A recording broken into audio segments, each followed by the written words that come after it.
नमस्कार दोस्तों, मैं हूं संतोष पाठक और आप देख रहे हैं द न्यूज लॉन्चर।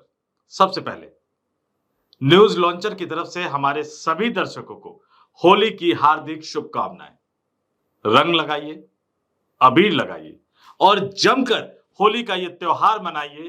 तमाम गिले शिकवों को भुलाकर भाईचारा का पैगाम फैलाइए। एक दूसरे के साथ मिलकर शानदार तरीके से होली का, रंगों का यह त्योहार मनाइए। और अब आते हैं मुद्दे की बात पर, राजनीति की बात पर, और राजनीति में भी बिहार की राजनीति की बात पर, और उसमें भी देश के मुख्य विपक्षी दल कांग्रेस के हालात को लेकर, राहुल गांधी के सफाई अभियान को लेकर और कांग्रेस के वरिष्ठ नेताओं के एक बार फिर से पुराने दांव को लेकर, जिसमें कांग्रेस के वरिष्ठ नेता, कांग्रेस के पुराने नेता, कांग्रेस के बुजुर्ग नेता ये साबित करने की जद्दोजहद में जुट गए हैं कि वो फेल नहीं हुए। फेल तो राहुल गांधी हो गए। जब से गुजरात की धरती पर जाकर राहुल गांधी ने कांग्रेस के अंदर मौजूद गद्दारों की बात क्या कर दी, भारतीय जनता पार्टी के स्लीपर सेल और एजेंट की बात क्या कर दी, कांग्रेस में पुराने नेताओं का एक बड़ा समूह राहुल गांधी के खिलाफ मैदान में एक तरह से उतर गया है।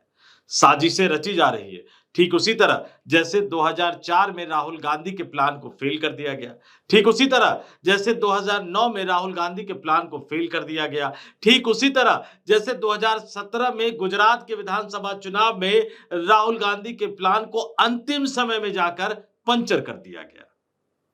एक एक करके बार बार राहुल गांधी को असफल और विफल साबित करने की कोशिश की गई। अब राहुल गांधी जो सबसे बड़ा चुनाव इस साल अक्टूबर नवंबर में होना है बिहार में उन्होंने अपने करीबी नेता कृष्णा अल्लावरू को प्रभारी बना के भेजा।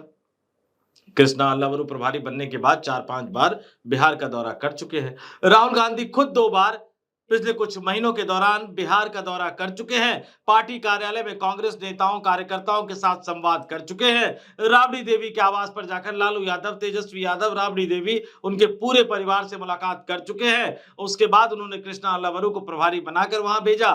कृष्णा अल्लावरू बैठक कर रहे हैं, कांग्रेस के नेताओं को आईना दिखा रहे हैं। पिछले चुनाव में 70 में से 19 सीटें जीतने की याद दिलाते हुए कह रहे हैं, ये तो बताइए कि 51 पर क्यों हारे, कैसे हारे, और हारने वाली सीटें ली क्यों थी लालू यादव की पार्टी से, राष्ट्रीय जनता दल की पार्टी से।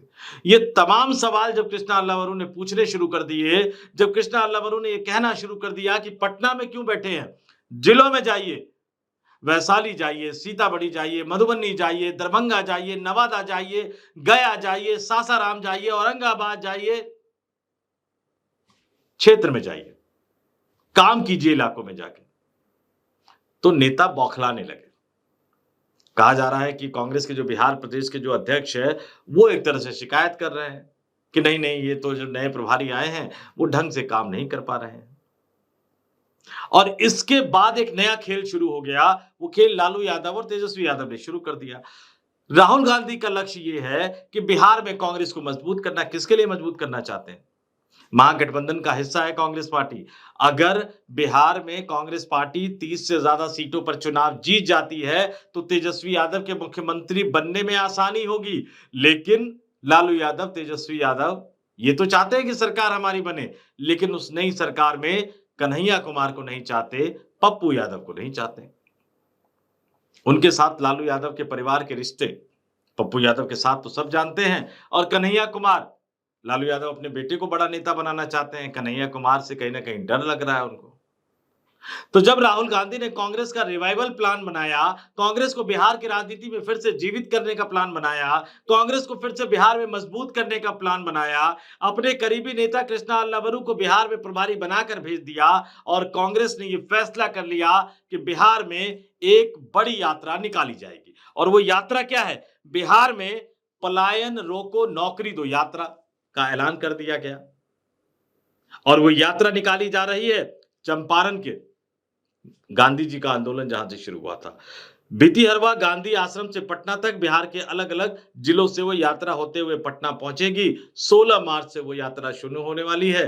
सिर्फ 48 घंटे का वक्त बचा है, और यही 48 घंटे का अल्टीमेटम एक तरह से लालू यादव के परिवार का राहुल गांधी के सामने है। कन्हैया नहीं चाहिए, पप्पू यादव नहीं चाहिए। इन दोनों को अगर कांग्रेस ने तवज्जो दी तो महागठबंधन खटाई में पड़ जाएगा।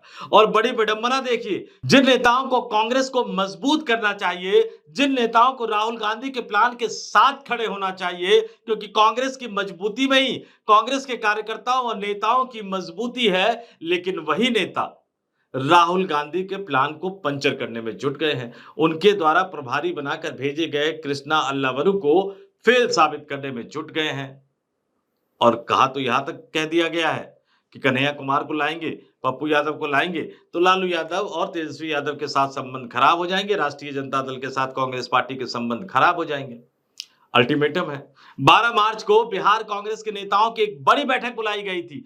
35 से ज्यादा नेताओं को बुलाया गया था, लेकिन जब प्रदेश अध्यक्ष ने फीडबैक दिया, प्रदेश अध्यक्ष ने जब शिकायत की राहुल गांधी के करीबी नेता बिहार के नए प्रभारी कृष्णा अल्लावरू की, तो फिर आनन फानन में उस बैठक को स्थगित कर दिया गया। और अब गेंद राहुल गांधी के पाले में है। राहुल गांधी अड़ पाते हैं नहीं अड़ पाते, राहुल गांधी लड़ पाते हैं या नहीं लड़ पाते, राहुल गांधी बिहार में कांग्रेस को मजबूत करने के लिए लालू यादव और तेजस्वी यादव के दबाव से मुक्त हो पाते हैं नहीं हो पाते, अपने ही कांग्रेस पार्टी के नेताओं के षड्यंत्रों का जवाब दे पाते हैं या नहीं दे पाते, ये पता होने में महज 48 घंटे का वक्त है। 16 मार्च को कांग्रेस की यात्रा शुरू होगी और उस यात्रा में कन्हैया कुमार कहां खड़े नजर आएंगे, ये बताएगा कि राहुल गांधी अड़ पाए या नहीं, राहुल गांधी लालू यादव के आगे झुके या नहीं, राहुल गांधी वाकई बिहार में कांग्रेस को मजबूत करने के लिए ताकतवर तरीके से आगे बढ़ रहे हैं, या फिर उन्होंने अपनी ही पार्टी के पुराने नेताओं और राष्ट्रीय जनता दल के लालू यादव और तेजस्वी यादव के सामने सरेंडर कर दिया। और कैसे ये आगे बढ़ेगा? कांग्रेस की राजनीति में क्या कहा जाता है कि ऐसा माना जाता है कि कांग्रेस का प्रदेश अध्यक्ष कौन बनेगा ये भी लालू यादव तय करते हैं। कांग्रेस के आखिरी मुख्यमंत्री जगन्नाथ मिश्रा हुआ करते थे, उनकी सरकार से विदाई हुई, लालू यादव मुख्यमंत्री बने और उसके बाद लालू यादव ने जिस तरह से कांग्रेस के नेताओं को उपकृत करना शुरू किया, उनमें जगन्नाथ मिश्रा भी कहे जाते हैं, उनमें सीताराम केसरी भी कहे जाते हैं, जो कांग्रेस के लंबे समय तक कोषाध्यक्ष रहे, कांग्रेस के राष्ट्रीय अध्यक्ष भी बने। तो लालू यादव ने पटना से लेकर दिल्ली तक कांग्रेस की राजनीति को साध कर रखा। राहुल गांधी ने जब कांग्रेस पार्टी को आरजेडी की छाया से बाहर निकालने की कोशिश की, कृष्णा अल्लावरू ने जब बिहार की धरती पर जाकर यह बयान दिया कि कांग्रेस पार्टी बिहार में आरजेडी की बी टीम बनकर चुनाव नहीं लड़ेगी, बल्कि बिहार की जनता की ए टीम बनकर चुनाव लड़ेगी, तो फिर बौखलाहट बढ़ना तो लाजमी था। हरियाणा में हमने देख लिया, हार के बाद स्थानीय निकायों के चुनाव में करारी हार के बाद भूपेंद्र हुड्डा क्या कहते हुए नजर आ रहे हैं कि मैं जो मुख्यमंत्री था तब भी मैं चुनाव, ये पंचायत का, स्थानीय निकायों का चुनाव गंभीरता से नहीं लड़ता था। मतलब कोई दुखी नहीं है हारने का। अशोक गहलोत किस तरह से अड़ गए थे सीईसी की बैठक में राजस्थान विधानसभा चुनाव के समय, ये हम सब ने देखा। तो अब राहुल गांधी के लिए परीक्षा का सबसे बड़ा अवसर आ गया, सबसे बड़ा समय आ गया। उन्हें यह तय करना पड़ेगा कि अपने विजन को लेकर वो आगे बढ़ पाते हैं नहीं बढ़ पाते, या पहले की तरह ही सरेंडर कर देते हैं। और इसलिए मैंने कहा दोस्तों, 48 घंटे और 48 घंटे बाद यह तय होगा कि बिहार की राजनीति में कोई बड़ा बदलाव होगा या नहीं। 48 घंटे बाद यह भी तय होगा कि क्या वाकई राहुल गांधी में तमाम दबावों को दरकिनार कर कांग्रेस पार्टी को मजबूत करने के लिए हर कदम उठाने की हिम्मत है या नहीं। तो इंतजार करते हैं 48 घंटे बाद क्या होता है, कांग्रेस की यात्रा कैसे शुरू होती है, उस यात्रा में कन्हैया कुमार कहां नजर आते हैं, उस यात्रा में पप्पू यादव कहां नजर आते हैं, उस यात्रा में कांग्रेस के बिहार प्रदेश के अन्य नेता कहां खड़े नजर आते हैं। क्योंकि उनके खड़े होने का तरीका, उनके खड़े होने की जगह ये बताएगा कि राहुल गांधी कामयाब होंगे या नहीं होंगे। तो इस वीडियो में इतना ही। जाते जाते एक बार फिर से न्यूज लॉन्चर के तमाम दर्शकों को होली के पावन त्योहार की, रंगों के इस त्योहार की हार्दिक शुभकामनाएं। बने रहिए न्यूज लॉन्चर के साथ, देखते रहिए द न्यूज लॉन्चर। नमस्कार।